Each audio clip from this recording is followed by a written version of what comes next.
Hər vaxtınız xeyir olsun. CBC FM-də gündəlik verilişini dinləyirsiniz və bizi həmçinin izləmək mümkündür. Bunun üçün CBC FM Azərbaycan YouTube və Facebook səhifələrinə abunə olmağınız kifayətdir. Bugün biz Ağdaban faciəsinin il dönümü haqqında danışacağıq və bu məsələni biz tarixçi, Azərbaycan Respublikası Mədəniyyət Nazirliyi Milli Azərbaycan Tarixi Muzeyinin Vətən Müharibəsi Fondunun müdiri Şəfa Mövsümovla müzakirə edəcəyik. Şəfa müəllim, salam. Salam. Təşəkkür edirik ki, bizə vaxt ayırdınız və ilk sualımız belə olacaq ki, Ağdaban faciəsi tarixçilərin gözündə necə dəyərləndirilir, necə qiymətləndirilir və bu barədə hansı sənədlər var bizim əlimizdə? İlk öncə təşəkkür edirəm belə bir aktual mövzuya toxunduğunuz üçün. Ağdaban faciəsi haqqında Azərbaycan tarixçilər o dövrün canlı şahidlərinin xatirələrindən daha çox yararlanırlar. Bunun da əsas səbəblərindən biri odur ki, Ağdaban faciəsi zamanı həmin 130 evdən ibarət olan kənd erməni quldurları tərəfindən mühasirəyə alınaraq dağıdılmışdır və orada demək olar ki, faciə ilə bağlı heç bir sənəd qalmamışdır. Amma burada əsas məsələlərdən biri də bu ərazilərdə onların törətdikləri bu qətl hadisəsi sonradan ələ keçirilmiş maddi faktlar əsasında üzə çıxarılmışdır. Qeyd etmək lazımdır ki, bu Ağdaban faciəsi Xocalı faciəsindən sonra həyata keçirilibdir. Bunun da əsas səbəbi oydu ki, artıq Xocalı faciəsindən sonra erməni separatçıları Kəlbəcər istiqamətində də özlərinin hücumlarını təşkil etmişdilər. Və bugün Ağdaban faciəsi haqqında Azərbaycan media resurslarında kifayət qədər məlumatlar var və bununla bağlı artıq Azərbaycanda baş prokurorluq səviyyəsində də cinayət işi qaldırılmışdır və bu istintaq materiallarında demək olar ki, həmin hadisə qurbanları barədə məlumatlar özünü əks etdirmişdir. Və burada bir neçə statistik məlumatlar vardır ki, kəndin həmin dövrdə 700-dən yuxarı dinc sakininə qarşı müxtəlif işgəncələr həyata keçirilibdir. Hadisə nəticəsində 39 nəfərin və ya bəzən də 67 nəfərin amansızlıqla qətlə yetirildiyi deyilir. Yəni son dövrlərdə bu 67 nəfər olaraq nəzərdə tutulubdur ki, bu qədər insan deməli amansızcasına qətlə yetirilibdir. 7 qadının diri-diri yandırılması faktına da deməli rast gəlinir.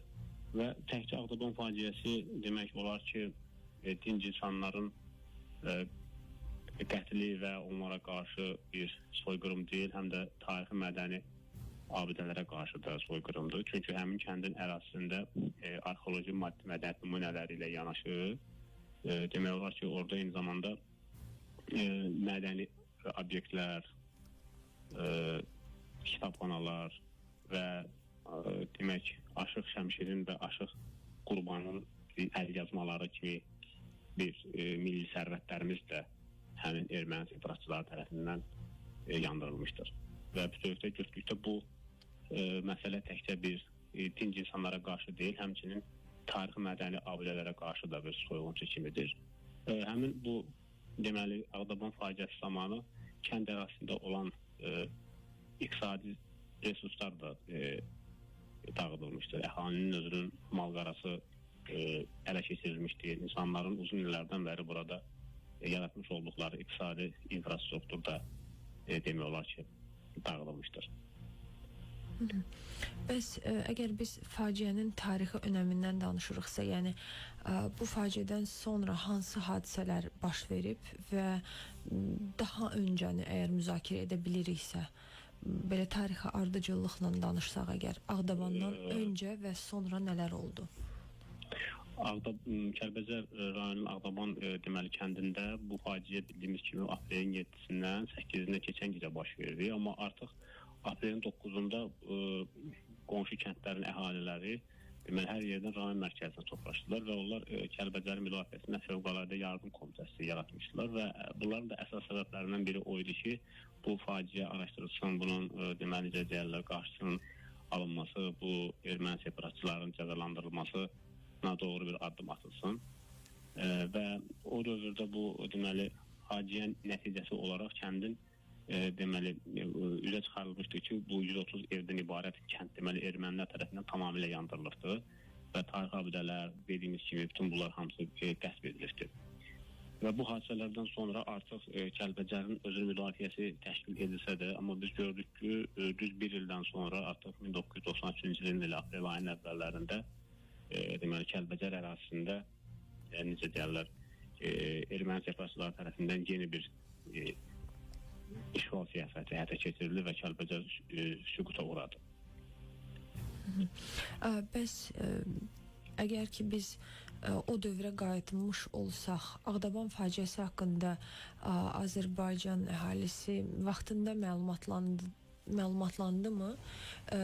Yoxsa bir qədər gec oldu? Çünki biz bilirik ki o zaman media, yəni sosial media heç yox idi, media bir qədər başqa tərzdə işləyirdi və mən bu sualı niyə görə verirəm? Çünki əgər xəbər Azərbaycan üzrə gec yayıldısa, beynəlxalq müstəviyə bu xəbəri çıxarmaq daha da gecikdirilmiş ola bilərdi. Bir qədər bu barədə istərdim ki, bizə həmin dövrü xatırladasınız.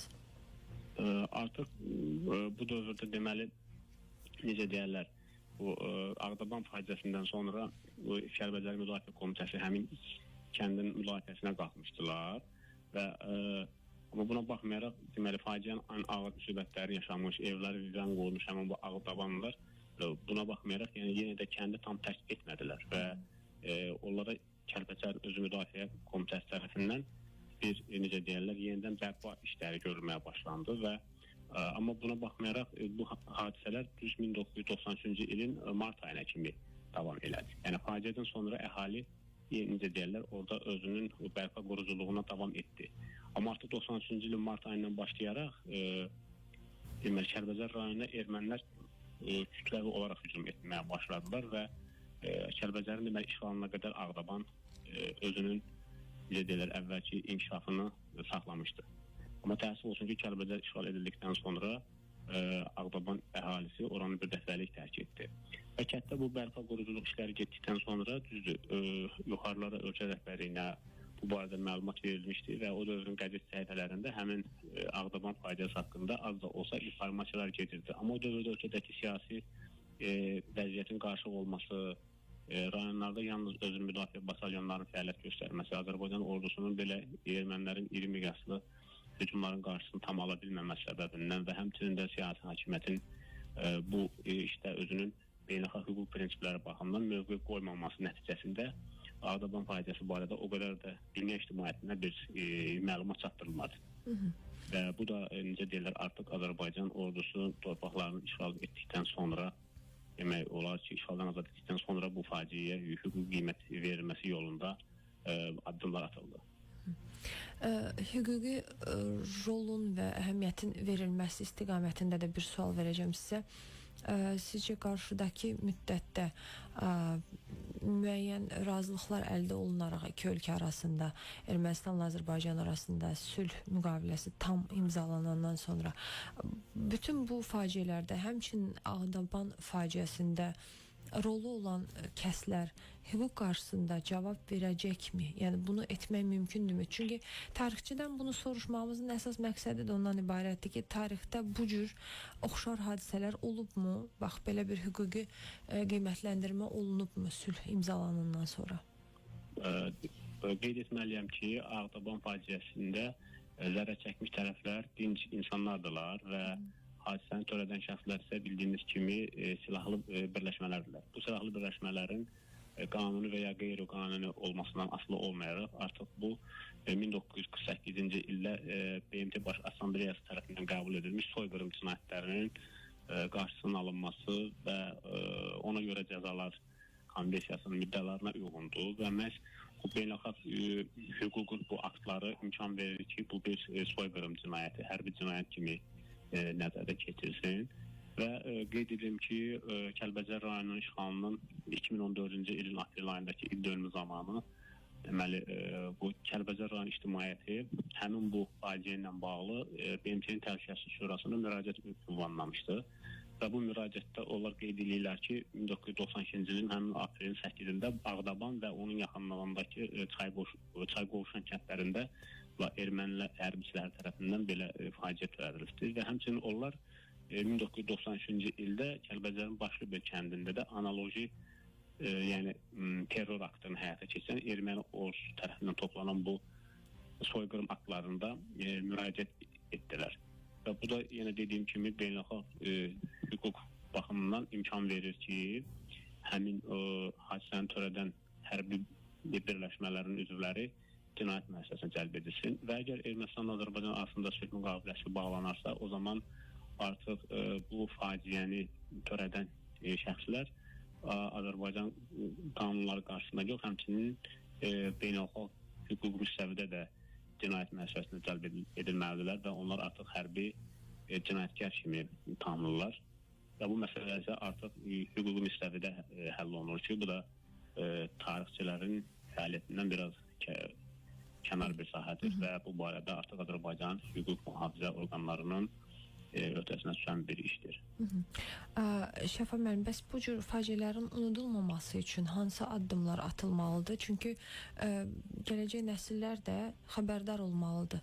Hər bir faciə haqqında, təkcə Xocalı haqqında deyil. Biz sizinlə bir müddət öncə 31 Mart soyqırımında müzakirə etmişdik, amma bax belə hadisələrin heç birini gözdən qaçırmamaq üçün nə addımlar atılmalıdır? İstər media tərəfindən, istər alimlər tərəfindən, istər bəlkə də diplomatik müstəvidə. Sizin fikrinizi öyrənmək istərdim. Bu cür hadisələrin, xalqımıza qarşı bu cür soyqırımların necə deyərlər, təbliğ edilməsi və bunun tanınılması üçün müəyyən işlər həm dövlət tərəfindən, həm müxtəlif qeyri-dövlət təşkilatları tərəfindən, eləcə də ictimaiyyət tərəfindən müəyyən işlər könüllü əsasında da görülür. Onu qeyd etmək istərdim ki, bununla bağlı müxtəlif kitablarda və necə deyirlər, jurnallarda, həmçinin müxtəlif internet resurslarında, dövlət informasiya agentliklərinin saytlarında da kifayət qədər məlumatlar vardır. Və siz media həmişə bu hadisələrin ildönümü zamanı müxtəlif yazılar yazırsınız, video roliklər çəkirsiniz və xəbərlər hazırlayırsınız ki, bu da necə deyirlər, media video yaddaş olaraq müasir rəqəmsal dünyada bu çox mühüm bir önəmlidir və bütün sosial şəbəkələrdə hər il bu hadisənin ildönümündən bağlı müəyyən işlər görülür. Digər görüləcək işlərdən biri də hadisənin tam faciənin təfərrüatı barədə orta məktəb dəstəklərinə salınması çox önəmlidir. Həmçinin ali məktəblərdə də mən düşünürəm ki, bu cür faciələrlə bağlı xüsusi olaraq bir güşələrin yaradılması da önəmlidir və bizim ölkəmizin müxtəlif hissələrində muzeylər vardır. Həmçinin də bizim Milli Azərbaycan Tarix Muzeyi və burada bu faciənin qurbanlarının xatirələri, onların bu hadisədən sonra keçirmiş olduqları hisslərlə bağlı xatirələr də əks etdirilməlidir. Və digər bir məsələ də bu hadisənin yəqin ki, cinayət işi açılarsa da onun Milli Məclisdə, parlamentdə bir ratifikasiya edilməsi və hadisə qurbanlarının necə deyərlər, xatirəsinin əbədləşdirilməsi üçün işğaldan azad edilmiş Kəlbəcər ərazisində bir memorial komplekslərin tikilməsi də çox önəmlidir və qeyd etmək lazımdır ki, Ağdaban kəndində tanınmış şair aşıqlar, yəni Aşıq Qurban və Aşıq Şəmkirin də heykəlləri qoyulmalıdır və burada tarixi mədəni abidələr də bərpa edilməlidir və orada da qeyd edilməlidir ki, bu tarixi mədəni abidələr erməni vandalları tərəfindən məlum ildə deməli dağıdılmışdır.